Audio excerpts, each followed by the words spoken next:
بسم الله الرحمن الرحيم. ازيكم عاملين ايه؟ فيديو جديد. النهارده هزعل ناس كتير وهزعل المطبلاتيه اكتر عشان توصل لازم تدفع اكتر. لا، لو دورت ولقيت موبايل بيديك امكانياتك ليه تدفع اكتر؟ تيجي تسالني كمحمد مصطفى النهارده جايب لك جهاز بطاريه 5000 ملي امبير، شحن سريع 15 واط، علبه متكامله، اي ار ريموت، فري لينك، مميزات الذكاء الاصطناعي، كاميرات بتصور 2K، وفوق كل ده ب 6000 جنيه. اشتغلوك يقول لك هات موبايل ب 10 13 وادفع زياده عشان البراند. طب انا اتحددتهم وجبت لك الموبايل بالامكانيات دي، شاشه 120 هرتز، ريموت اي ار، وتصوير 2K، ليه تدفع اكتر وتشغل دماغك وتخلي حد يشتغلك؟ هدفي في القناه الوحيد، والقناه مبنيه على حب الناس ودعم الناس، وان انا ما اخليكش تدفع فلوس اكتر. بحبك في الله. وهنا تيجي تسالني كمحمد مصطفى اقدر اقول لك مؤخرا الناس بقت بتدفع في قيمه مقابل ضحك، وبقى بيحاولوا ان هم يقنعوا الناس في ان هم يدفعوا في اسم البراند. مقارنه للجهاز ده ب 6000 جنيه، مطبلاتيه عاملين فرح للتكنو سبارك 50 4G ب 10000 جنيه، التكنو والانفينكس هوت 70 نازل لك ب 15000 جنيه، اوبو A6 تي واوبو A6 اكس نازل لك ب 8000 جنيه، ما بيقدمش نص الامكانيات ده، وبيقول لك هاتوا. دخلنا الفرح كله بيشتغل، تلاقيهم قاعدين في الفرح يسولوا.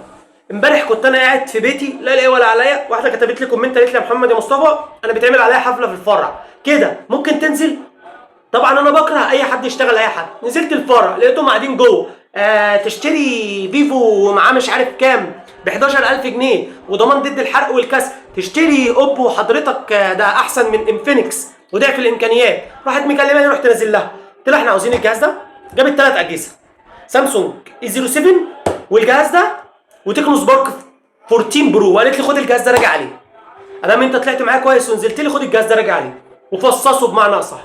نزلت، وهنا انا بقول لك المقدمه والقصه دي ليه؟ هتلاقيهم قاعدين بيتسولوا في المحلات يقنعك ان انت تشتري موبايل بضعف السعر ب 13000 جنيه عشان اسمه اوبو او اسم فيفو او اسم سامسونج. لا، هات على قد امكانياتك انت وعلى قد تفكيرك انت، عشان خلاص بقى في محمد مصطفى والمستخدم بقى عنده وعي ممتاز جدا. انا جربت الجهاز ده ومطلع لك فيه، مش هطبل لا الاوبو ولا الفيفو ولا السامسونج ولا حتى التكنو. هقول لك مميزات ومجهز لك 10 عيوب من 8 ل 10 عيوب للجهاز ده بالسعر ده. فاهم فنان؟ بحبك في الله. لو بتحب المحتوى الحر وبتدعم المحتوى الحر، لايك وسبسكرايب. هات القهوه الشاي بتاعك وتعالى معايا. تجربه انبوكسنج تكنو سبارك جو 3 تجربه ممتازه جدا، ونادرا لما بتلاقي شركه بتدي الامكانيات دي. هايبريد 64، سيجنال 4.5G. بص، موبايل كفر اروع ما يكون. انا اعرف شركات تديك الموبايل في كيس بلاستيك وتقول لك اتفضل اتكل على الله. سماعه ممتازه برضو بالسعر ده، شاحن بريميوم وشكله فخم، سلك قوي ونضيف وبينقل داتا، ضمان. هنا الكتالوج ومعلومات الامان. طب في دبوس ولا ايه؟ ستيكر كوالكوم والدبوس بتاع الشرايط. تجربه للانبوكسنج او علبه متكامله 10 من 10. طب هل بقى الجهاز عليه سكرينه ولا لا؟ هيبان دلوقتي. بصوا الكفر ممتاز ازاي وسيليكون نضيف. وده الموبايل لون تحفه، الوزن خفيف، وزن الموبايل خفيف معايا 183 جرام. بص، في سكرينه في سكرينه بس خفيفه جدا، مش سكرينه ازاز، فانصحك تنزلوا سكرينه. بص الشاشه. نلم بقى الحاجه دي ونرجع لبعض تاني. بص، كفر نضيف، وهنا الموبايل ده بيركب له خطين وكارت ميموري كمان، يعني روق على حالك. بص تصميم، تشوف الموبايل ده تقول ان هو خارج من فئه فلاجشيب. اي بريت 64 متقفل فعلا، اي بريت 64. الجوانات عليها عازل كده. بص، وهنا مخرج 3.5 موجود، وهنا المايك سوكت تايب سي بيشحن 15 واط، وده الصوت بيطلع من ناحيه واحده، والاي ار بلاستر بالسعر ده لا تخرج الا ان تقول سبحان الله. موبايل بالسعر ده فيه ريموت وكاميرا اساسيه 13 ميجا بكسل بتصور 2K. طبعا بالنسبه للوقعات الموبايل ده معاك طبقه حمايه عسكريه وطبقه حمايه تمبرد جلاس. جبت لك اسم طبقه الحمايه تمبرد جلاس، دي هي اللي موجوده في الهونر 400 والهونر 400 برو والهونر 600 والهونر 600 برو، مع طبقه حمايه عسكريه على بعد متر وربع. صراحه اول حاجه شدتني في الموبايل هي التصميم. قبل ما ننتقل على التصميم اقدر اقول لك نقطه تتحسب لشركه تكنو، ان هي بتقدم لك الامكانيات دي كلها في موبايل ب 6000 جنيه، وبتقدم لك علبه متكامله، كفر وسكرينه وراس شاحن وسماعه كمان، وضمان محلي 13 شهر، وضمان 4 سنين على السوفت وير، و64 جيجا رام 8 اللي هو 4 و4 بالسوفت وير عادي. كل ده بالسعر ده. وتاني حاجه شدتني في الموبايل هي التصميم. تصميم فخم وشيك ووزن خفيف. بص كده التصميم عامل ازاي. تصميم شيك وتحفه. بصمه في زرار الباور بالسعر ده، كليكر اللي بيعلي وبيوطي بالسعر ده برضو تحفه، صوت عالي وقوي، بوستر بيوصل ل 300%، خطين، وفي راديو اف ام، وفي اي ار ريموت بلاستر، مخرج 3.5 وسوكت شحن بريميوم بالسعر ده، خامات تصنيع وتصميم فخم وخفيف، واديله 10 من 10 بالسعر ده. وهنا ايه بالسعر ده ب 6000 جنيه بيديك ريموت ماشي. بصراحه لو شلنا اللوجو ناس كتير جدا هتفتكر الموبايل ده سعره اغلى من كده بكتير، مش ب 6000 جنيه. لكن خلي بالك الشكل حاجه والاستخدام حاجه تانية. وتعالوا نتكلم هنا على اهم نقطه الناس هتشتري عشانها الموبايل. الشاشه ممتازه جدا، 6.7 انش اي بي اس ال سي دي 120 هرتز. ناس كتير اول لما تسمع 120 هرتز تفتكر ان الشاشه دي بقت فلاج شيب. لا، ال 120 هرتز هنا بتخليك التنقل بين القوائم والسوشيال ميديا انعم. الشاشه لسه بتديك اتش دي بلس بالسعر ده. عدد التفاصيل اقل من الشاشات الفول اتش دي بلس. هل ده عيب؟ لا خالص. انت عندك انفينكس هوت 70 نازل لك اقل نسخه ب 10000 جنيه واعلى نسخه ب 15000 جنيه بالسعر ده، بامكانيات عاليه وايه، بسعر 15 و 10000 جنيه اتش دي بلس. تخيل بقى. بس بالنسبه لي الشاشه دي ممتازه، يعني بص التنقل سلس وسريع ازاي، طور ممتاز. وهنا هوريك ان هو في ريموت فعلا. بص الريموت اتحجم بقى في اجهزه البيت كلها، جهاز استقبال، تلفزيون، مروحه، دي في دي، تكييف، اي حاجه تقدر تتحمل فيها، كاميرا، مكنسه بتشتغل بريموت، سخان، ستاره، اي حاجه هنا ممكن تلاقيها في الموبايل ده. ودي نقطه اديها 10 من 10 على الاستخدام بالسعر ده. بص 15 اف الاولى في الوطن العربي. دي تجربه الشاشه السنه دي. هل هو افضل جهاز؟ ودي تجربه الصوت، اسيبكم تتفرجوا على الشاشه وعلى الصوت. هل افضل جهاز متوسط بالفعل اقتصادي فات 20000 ولا كلام من شويه واه؟ هدفهم الهدف منهم هو النيل من جيبك يا صديقي. اول قناه في الوطن العربي مبنيه على دعم وحب الناس والثقه اللي انا ببنيها معاك. وهنا لما عليت الصوت 300%، ايه رايك في الصوت كده؟ انت قررت ان انا اجيب الجهاز ده على حسابي الشخصي واعمل لك ريفيو، هتخرج منه تشتري الجهاز ولا لا؟ امتى تشتري الجهاز؟ بدون تطبيل، بمعنى اصح بدون تطبيل للشركات. واستنيت ان ناس كتير في الوطن العربي الكبار او في مصر يجيبوا لك الجهاز على حسابهم يعملوا لك ريفيو، ولا واحد قرر يجيبه، كله مستني العظمه من الشركه. ليه؟ بص تجربه الصوت ممتازه جدا وبيتوصل معاك ل 300%. وبالنسبه لي الموبايل ده الشاشه بتوصل معاك فعلا ل 120 هرتز. افتح تيك توك، فيسبوك، يوتيوب، تنقل بين التطبيقات، الاستخدام اليومي فعلا هتحس بنعومه. وهنا هي فعلا 120 هرتز، ودي ميزه كويسه للسعر في الفئه دي. بقى الموبايل ماشي كويس جدا على الورق، لكن السؤال الحقيقي هل المعالج يقدر يشيل كل ده؟ يقدر يشيل تكنو اي اي، فري لينك؟ دي مجرد اسماء تسويقيه، وهل فعلا هيفرق معاك الكلام ده؟ هو اللي هنعرفه في الجزء اللي جاي. كل الجهاز في ميزه معينه، اقدر اقول لك في ميزات كتيره جدا، زي الريموت، زي المخرج 3.5، زي الاي بي ريت 64، زي طبقه الحمايه، زي المعالج الصناعي ده ممتاز جدا بالسعر ده. ده مساعد شخصي ليك بيشتغل بنت ومن غير نت كمان، يعني ممكن تشغله بنت ومن غير نت. مرحبا إلى اسأل على اي حاجه بقى. هنا دي بالتعاون مع ديب سيك اللي هو الديب سيك ار1. وفي ميزه تانية تمام في الموبايل ده، على الواجهه اللي هي هاي او اس 15 هيوصلوا 3 سنين تحديثات اندرويد و4 سنين تحديثات امان سوبر بالسعر ده. الميزه دي بقى حصريا اوبو وجع دماغنا ان هي منزلها لك في الموبايلات العاليه اللي معديه ال 25 و 30000 جنيه بالسعر ده. ميزه فري لينك. ايه هي ميزه فري لينك دي؟ نشغلها مكالمات ورسائل مجانيه ماشي. لما بتيجي انت ومثلا واحد معاك في نفس المكان وعاوز تتصل بيه مكالمات او رسائل مجانيه من غير نت، على مثلا بعد زوم 50 150 200 متر، تقدر تستخدم الميزه دي كويس جدا. ودي ميزه قويه بالسعر ده على الموبايل ده. يعني ايه بالسعر ده؟ بيديك فري لينك اللي هو الاتصال، مفيش تقييمي لحد دلوقتي على الجهاز 10 من 10. تي 7 250.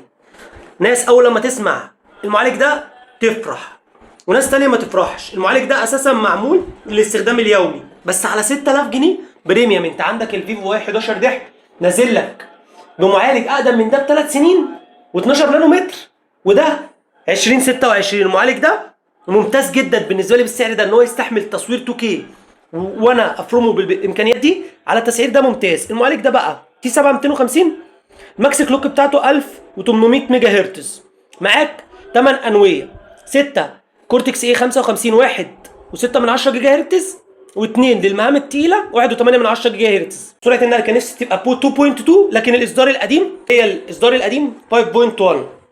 تيجي تسالني يا محمد مصطفى، اقول لك الرامات تي اس ام سي 12 نانو متر، مالي جي 57. ماشي، باختصار يعني السنجل كور بتديك كام؟ بتديك 436. المالتي كور 1116. توتال بقى المعالج ده بيديك كام؟ تحت ال 400000 نقطه اهو. وهو المعالج يعني تحت ال 400000 نقطه بتحت ال 400000 نقطه. طب ما انا راح اجيب ده واوفر 3 4000 جنيه هاخدهم من تكنو سبارك 50 4 جي، والمطبلاتيه بيقولوا روحوا لك هاتوا. لا، اوفر اهو بيديك 370000 نقطه. طبعا الموبايل ده بقى تستخدمه فيسبوك، واتساب، انستجرام، بابجي، يلعبك 30 40 فريم حلو، هتلاقي ده كويس. لكن لو انت عاوز تلعب العاب تقيله فخليك في السامسونج اي 07. لو عاوز باكج شبكات واداء وواي فاي منظمين وممتازين، يعني الشبكات بتاعت الموبايل ده 4.5 جي، يعني شبكات احلى من السامسونج بكتير تحت ال 5 جي. وده شبكاته معايا كانت بتجيب شبكات عن سامسونج اي 07. فتقييمي للجهاز ده على 64 جيجا رام و4 رام بالسوفت وير هنديه 8 من 10 على الاستخدام. طبعا انت ممكن تجيب منهم نسخه 128 جيجا، ممكن تجيب ال 128 جيجا، بس انا لو نازل اوفر المبلغ ده وانقل كل شويه. اصل الصور هتلاقي حجمها صغير، الفيديوهات هتلاقي حجمها صغير، البرامج ذات نفسها على السوفت وير هتلاقي حجمهم صغير. فال 64 جيجا مناسبه ليك عشان ما تطلعش بسعر اكتر من كده. بقى الموبايل ده زي ما مكتوب عليه تكنو اي اي، يعني موبايلات سعرها بقى بيزيد جدا، عشان تيجي تسالهم يقول لك ايه ده موبايل بالذكاء الاصطناعي. نعرف بقى مميزات الذكاء الاصطناعي اللي فيه. طبعا اول حاجه ممكن تلاقيها في مميزات الذكاء الاصطناعي هو قيله، ممكن تكلمها صوت عادي ماشي، وممكن تستخدمها من هنا من زرار اللي بيقفل ويقفل. حاجه تانية ممكن تستخدمها في الذكاء الاصطناعي ترجمه النصوص، تلخيص بعض المحتويات داخل التطبيقات المدعومه، تحسين الكتابه والاداء. يعني مثلا ايه، لو بتكتب مقالات هيعملها لك بصيغه احسن واقوى، وازاله بعض العناصر من الصور وتحسيناتها، مساعد ذكي للبحث وبعض الاوامر. دي مش مميزات هتخليك تشتري الموبايل لوحدها، لكن اضافات لطيفه لو هتستخدمها. دي صور خدتها ببعض الموبايل. نشوف بقى مميزات الذكاء الاصطناعي. ودي بص قلت له اعمل لي، بيصور بيتصل بالنت وبياخد صورتك، بص بيعملها كذا افكت. يعني انا المفروض ده مش فاهم ازاي، وعمل لي دي ما اعرفش هو شبهي ولا لا، بس اكتبوا لي في الكومنتات. كل دي صور عملتها بالذكاء الاصطناعي الاي اي على نفس البرنامج، يعني بقى اتصل بنت. هنتكلم دلوقتي على الكاميرات. وناس كتير جدا هنا بتقول لي الكاميرات، اقدر اقول لك الكاميرات فيها مميزات كتيره جدا، وفيها مميزات التجميل، بورتريه، تصوير ليلي، وانا جربت كل المميزات دي. وفيها فلوجات، بص مدونه فيديو، تقدر بقى تختار ما بين كل ده بالسعر ده. فبالنسبه لي الموبايل ده بيقدم فاليو مرعبه، ودي اللي بقول لك عليها يصورك ويعمل لك الافكتات اللي انا عملتها لك. الموبايل ده بقى بيصور ايه وهنختبره. الموبايل ده بيصور فيديو بالكاميرا الاماميه والاساسيه جوده تصوير اهو 1080 30 فريم، 2K 30 فريم، و720 30 فريم. بالنسبه لي تصوير بالليل هنا كويس، بس نويز بيظهر، تفاصيل اقل، بس لازم تكون مثبت ايدك. السيلفي مناسبه للمكالمات والفيديو والسوشيال ميديا، لكن لو انت كرييتور وبتصور ريلز كل يوم مش هينفعك الموبايل ده، لازم تطلع لفئه ال 10000 جنيه. لو هدفك تصوير يوميات او فيديوهات بسيطه فتمام، لكن لو داخل انك تعمل انتاج محتوى احترافي فده موبايل مش مناسب ليك.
تصوير 2K للموبايل بالسعر ده اختبار ال 2K. بتحس بقى ان الفريمات قلت، الكاميرا جودتها قلت، بس كويس ان هو فيه 2K بالسعر ده.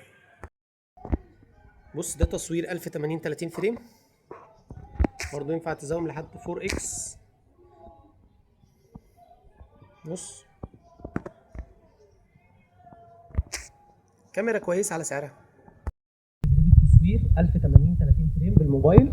بص انا بالنسبه لي الكاميرا دي تحفه، وفيها فلوجات وفيها بص كاميرا بالسعر ده بريميوم بريميوم بريميوم. دلوقتي هنقل على 2K. دي تجربه تصوير 2K بالموبايل، تجربه ممتازه جدا جدا جدا جدا. يعني موبايل بالسعر ده فيه 2K مش عارف ازاي. بص وتيجي تسالني كمحمد مصطفى اقول لك في كمان وضع 720 30 فريم، هجربه لك دلوقتي حالا. ده بقى الوضع اللي احسنهم، وتحس الشاشه كويسه ووش البشره حلو والفريمات كويسه. بص ده ال 720. ايه رايك في الكاميرا الاماميه او تصوير الفيديو كمجمل للموبايل ده؟ تجربه تصوير بالموبايل 720. بص ده الفيديو، ممكن تعمل اكس لحد 4x. انا بالنسبه لي موبايل بالسعر ده تصوير الكاميرا ده ممتاز جدا. المستشعرات الموجوده في الجهاز ده مستشعر بصمه جانبي، ومستشعر حركه، ومستشعر التقارب، والجيروسكوب هنا سوفت وير، والبوصله موجود، ومستشعر الاضاءه. ودي اهم حاجه ان مستشعر الاضاءه موجود في الجهاز ده. اهم المستشعرات الموجوده في الجهاز ده اي ار. عيوب الشاشه اعلى شويه، ولما بتركب الكفر بينتهي. اول حاجه. تاني حاجه الشاشه اتش دي بلس، وتحت الشمس مش احسن حاجه. 500 نتس دول مش هيكونوا احسن حاجه تحت الشمس. 15 واط مش الاسرع، والبطاريه بتقعد معاك 6 ساعات سكرين اون، يعني من 6 ل 8 ساعات، بس 6 ساعات لو عصرت الجهاز. المعالج ده مش للالعاب التقيله، بس بيزق معاك سوشيال ميديا كويس، تصوير كويس 2K، تصفح وتنقل ممتاز باندرويد 15. الكاميرا الليليه بتاعته مش احسن حاجه، عاديه على قد سعره، مشي حالك. طبعا اخر حاجه هكتبها في العيوب هي النسخه 64 جيجا. انصحك تجيب ال 128 جيجا لو انت بتصور كتير وعاوز تملى الجهاز. لو زي حالاتي انصحك ما تدفعش غير ال 64 جيجا. خلصت دلوقتي تقييمي للجهاز ده على تسعيره 9.5 من 10. تصفح، تنقل، جهاز للطلبه، جهاز ثانوي، جهاز للاطفال ممتاز. العاب سوشيال ميديا، لكن لو العاب تقيله هتحتاج شاشه فول اتش دي بلس، وهتحتاج معالج اتقل من كده. انا محمد مصطفى، بحبك في الله. لايكك وفولو، صلي على النبي. قول لي عايزني ارجع لك ايه للايام اللي جايه، ومع السلامه.